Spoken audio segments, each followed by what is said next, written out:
bon, tout de suite, un point sur ce qui se passe en ce moment. On est vraiment dans une mauvaise tragédie ou une comique tragédie, enfin, je ne sais plus quoi dire. Ce qui est, la réalité, c'est que je pense que de ce que le président de la République avait présenté comme une petite péripétie, c'est en train de tourner à la crise politique grave.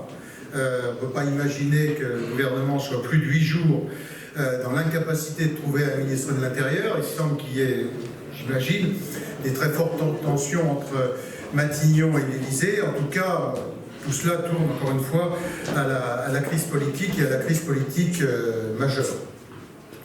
À ce stade, plusieurs d'entre vous me demandaient s'il y a des questions d'actualité. Écoutez, on a posé la question ce matin au président de l'Assemblée qui nous a dit qu'il était au courant de rien, que le secrétaire d'État chargé des relations avec le Parlement est au courant de rien. Donc moi, je ne peux pas vous en dire plus, sauf qu'effectivement, il n'y a pas d'autre explication qu'une crise grave lorsqu'on est bientôt 10 jours, depuis 10 jours, dans l'incapacité de trouver un ministre de l'Intérieur. Il y a un vrai problème de ressources, on le sait. Il y a une image très entachée et durement entachée du président de la République. Et on se trouve dans cette situation. Alors, on va voir comment tout cela va évoluer dans la journée. De toute façon, on est maintenant à un stade où il n'y aura plus de bonne évolution. Parce que quand ça a pris une telle tournure, j'espère que, enfin, je ne sais pas si la majorité sera en situation effectivement de régler cette crise et comment. Tout cela, plus les fractures qu'il y a au sein du groupe En Marche. Sinon, pour ce qui nous concerne, donc un mot tout de suite sur la loi Pacte. Donc sur cette loi, on a pris une position de groupe qui est à ce stade de s'abstenir sur le texte. Il reste des points assez nombreux qu'on considère qui peuvent être améliorés, même si on considère aussi qu'il y a un certain nombre de points qui vont dans le bon sens, mais d'autres qui peuvent vraiment être améliorés. Et on va mener un travail étroit avec nos collègues au Sénat pour que le texte puisse être amélioré au Sénat et qu'on puisse conserver ces améliorations lorsqu'il viendra en deuxième lecture. Sur les sujets très sensibles, il y a le sujet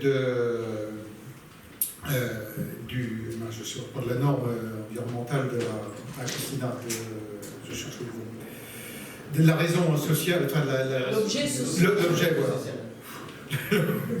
L'objet social et environnemental qui est qui présente un vrai risque pour les entreprises, un risque de recours au civil.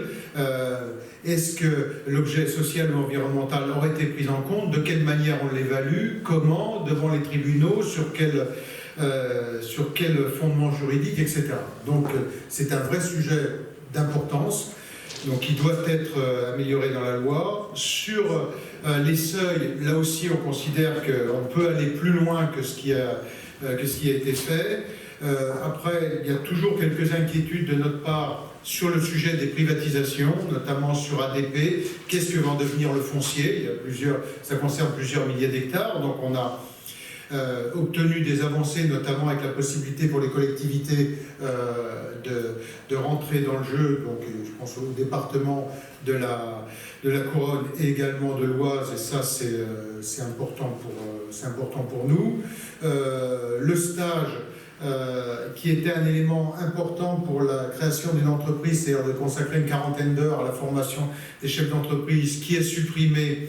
Là aussi, c'est un point sur lequel on souhaiterait revenir. Donc, vous voyez, le texte, on considère qu'il y a des avancées, mais il y a quand même des points durs sur lesquels on veut que les choses puissent être améliorées. C'est la raison pour laquelle on a choisi à ce stade de s'abstenir, et on verra au retour du Sénat si on vote pour ou si on vote contre ce texte.